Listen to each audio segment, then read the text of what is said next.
Permasalahan ke-15.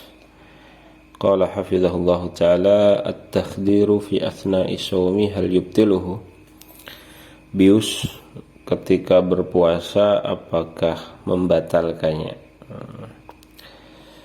Jawabannya idza kana at-takhdiru bil hukni bil ibari.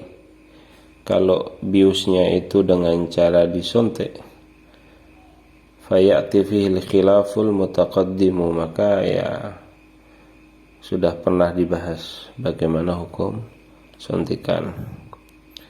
Wa alal qaul bi adami taftir, kalau seandainya kita memilih pendapat yang tidak membatalkan nandur, maka perlu kita perhatikan. Fa in kana mawdi'iyan fala yadurru shauma, kalau biusnya bius spinal atau non total maka tidak membatalkan puasa. Fa in kana kulliyan, kalau biusnya bius total, wastaghraqa jami'an nahari batala shaumu, dan itu berlangsung selama seharian dari pagi sampai tenggelam matahari, dari mulai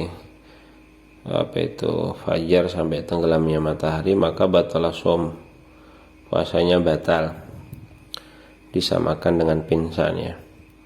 Wa in afaqa walau lahdatan fayasyahu shaumuhu, tapi kalau sempat sadar meskipun sebentar maka puasanya dianggap tetap sah.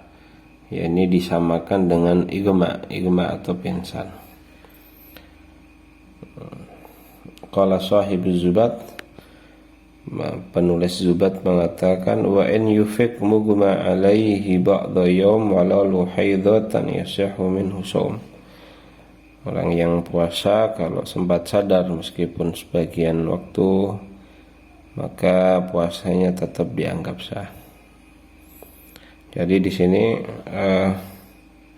bius kalau lewat suntikan, tentunya bab suntikan kan ada yang mengatakan itu membatalkan, ada yang mengatakan tidak, ada yang merinci.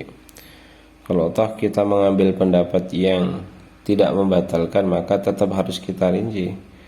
Kalau pingsannya pingsan spinal non total maka tidak membatalkan puasa, tapi kalau biusnya bius spinal yang non total maka tidak membatalkan puasa, tapi kalau biusnya bius total maka itu membatalkan puasa jika berlangsung dari pagi sampai sore dan tidak sadar meskipun sebentar.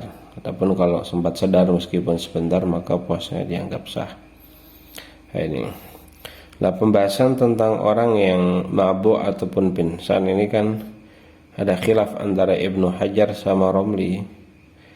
Kata Ibnu Hajar, kalau pingsan atau mabuknya itu karena faktor yang disengaja, maka hukumnya membatalkan puasa meskipun tidak seharian penuh, meskipun cuma sebentar.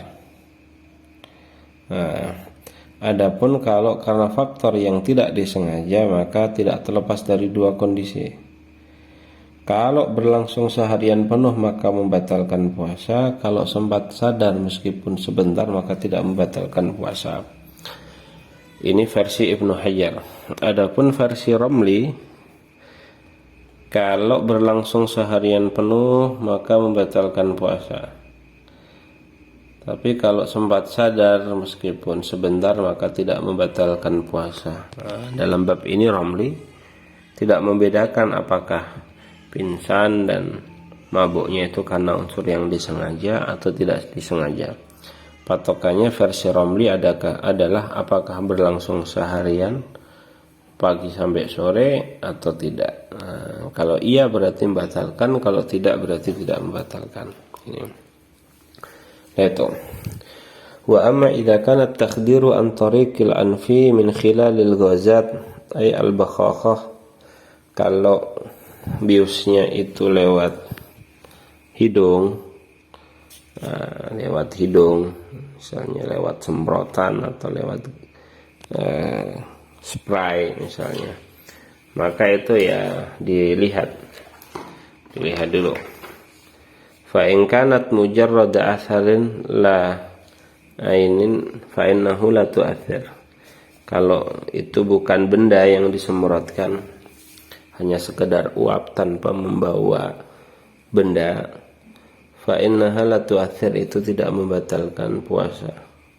Wa illa, adapun kalau itu membawa muatan benda, misalnya asalnya itu benda cair lalu dijadikan uap atau dijadikan semprotan, fa innaha tufsidu shaum, maka itu membatalkan puasa idza wasalat ilal jawf, kalau sampai ke dalam rongga tubuh, karena ya masuk benda asing ke dalam rongga tubuh lewat manfadul maftuh, yaitu hidung ya. Kebanyakan dokter mengatakan bius yang menggunakan spray ataupun semprot itu nanti sampai ke otak dan sampai ke perut, lalu menyebabkan satu kondisi yang mirip dengan pingsan. Nah, dari sini maka mereka ulama mengatakan, oh berarti yang seperti itu membatalkan puasa ya.